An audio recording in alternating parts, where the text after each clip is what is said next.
আসসালামু আলাইকুম এভরিওয়ান, আপনারা সকলে কেমন আছেন? আশা করি সবাই অনেক ভালো আছেন। আলহামদুলিল্লাহ আমি অনেক ভালো আছি। আজকে আমি আমার নতুন আর একটা ভিডিওতে আপনাদের সবাইকে স্বাগতম।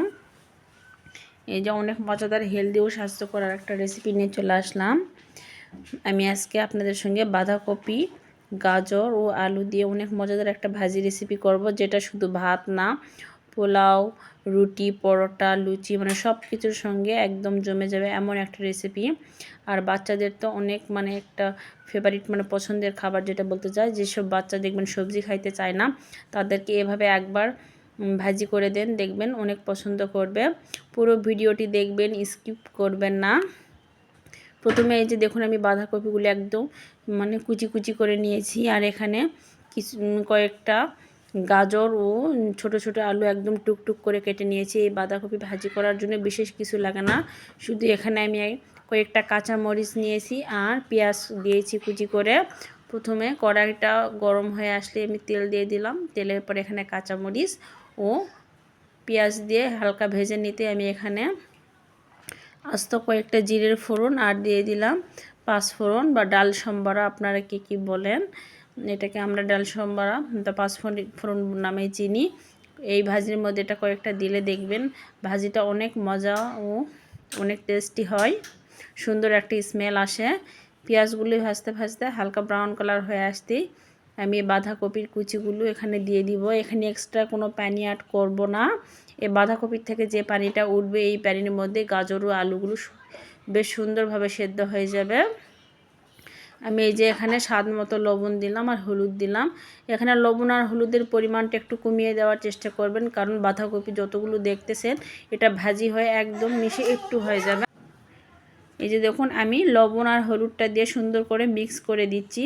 এটা মিক্স করে দিয়ে ঢাকা দিয়ে দিলেই সুন্দর বাঁধাকপির থেকে বেশ পানি বের হয়ে আসবে।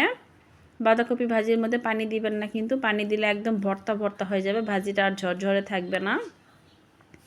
এই যে দেখুন, আর বাঁধাকপি ভাজি রান্না করার সময় হিটটা একদম হাই হিটে রাখবেন। মিডিয়াম হিটে বা হিট কমায় রান্না করলে কিন্তু বাঁধাকপির থেকে পানি বেরোতে বেরোতে একদম ভর্তা ভর্তা হয়ে যাবে। যারা নতুন তাদের জন্য একদম সিম্পল আর ইজি একটা রেসিপি। আর আমার ভিডিওটি এখনও অবধি যারা দেখতেছেন তারা প্লিজ একটা লাইক করবেন আর একটা কমেন্ট করবেন, করে বলে যাবেন আমার এই বাঁধাকপি ভাজিটা আপনাদের কাছে কেমন লাগলো। আর আমার ইউটিউব চ্যানেল থেকে আপনারা যদি নতুন হয়ে থাকেন তাহলে প্লিজ একটা সাবস্ক্রাইব করে পাশে থাকা বেল আইকনটা ক্লিক করে রাখবেন, তাহলে আমি পরবর্তীতে নতুন কোনো ভিডিও ছাড়া মুহূর্তে আপনারা নোটিফিকেশন পায় আবার চলে আসতে পারবেন। আর যেসব বন্ধুরা তো সাবস্ক্রাইব করে রেখেছেন তাদেরকে অসংখ্য ধন্যবাদ। এই যে দেখুন, মাশাআল্লাহ দিলে আমার ভাজির পানিটাও প্রায় শুকিয়ে আসছে, আর গাজর আলু সব কিছুই প্রায় সেদ্ধ হয়ে গেছে। আপনারা এই ভাজির মধ্যে মটরশুঁটি বা সিমও দিতে পারেন, তাহলেও ভালো হয়। আমি শুধু গাজর আর আলু আর বাঁধাকপি দিয়ে এই ভাজিটা করতেছি।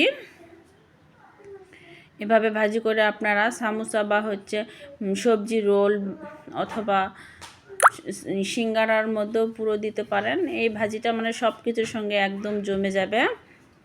আর আমার ঘরের বাচ্চারা তো দেখবেন যে এই ভাজিটা অনেক পছন্দ করে। এমনিতেই সবজি খেতে চায় না, কিন্তু এভাবে ভাজি রান্না করে দিলে অনেক মজা করে খেয়ে নেয়। আপনারাও একবার হলে ট্রাই করে দেখবেন। এই ভাজিটা আসলেই অনেক মজা হয়, শুধু ভাত কেন, রুটি, পরোটা বা লুচি সব কিছুর সঙ্গেই খাওয়া যায়। অসাধারণ একটা রেসিপি। আর আমার রান্নাটি আপনাদের কাছে কেমন লাগলো সেটা প্লিজ আপনারা কমেন্টে বলে যাবেন। আর নতুন কোনো পরবর্তী ভিডিও পাবেন। আল্লাহ হাফেজ।